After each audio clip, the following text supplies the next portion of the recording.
over 270 electoral votes. Governor, in spreading stories over these last 2 months about a rigged election, in the words he said to that crowd of thousands of people on the Mall on January 6th, what responsibility do you think President Trump bears for the attack on the U.S. Capitol?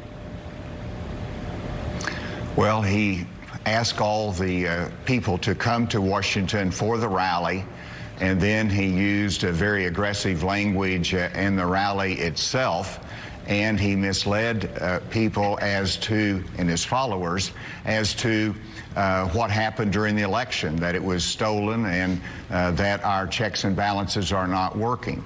And while I do believe there can be an effective review always to make sure our systems of elections work well, the Electoral College is what is critical to our nation. I supported that, and his challenge to that was wrong and did not serve our nation well, and it was demonstrated on January 6th.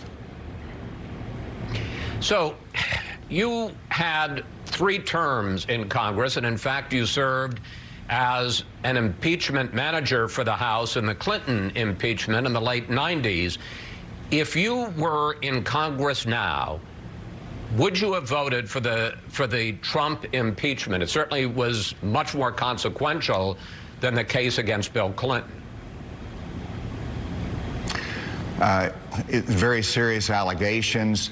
The impeachment is something that is both a legal equation, but it's also a political equation.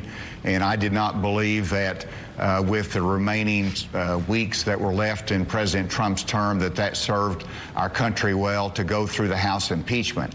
Now that the House has impeached President Trump, either the House can hold the articles of impeachment there, but once they send them over to the Senate trial is triggered, and there's no option about that. And so we're going to go through a very challenging time. And having gone through the impeachment before, I do think it's important that the Senate hear both the legal arguments about that, about what happened, but also the facts, and make a judgment. And I think at this point, the outcome is unpredictable.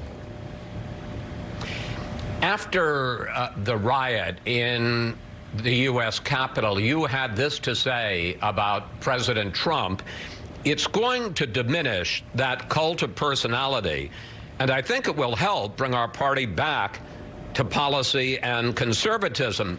Which raises the question, Governor, where does the Republican Party, the National Republican Party, go from here, and how much clout do you think Donald Trump will have as an ex-president in the GOP?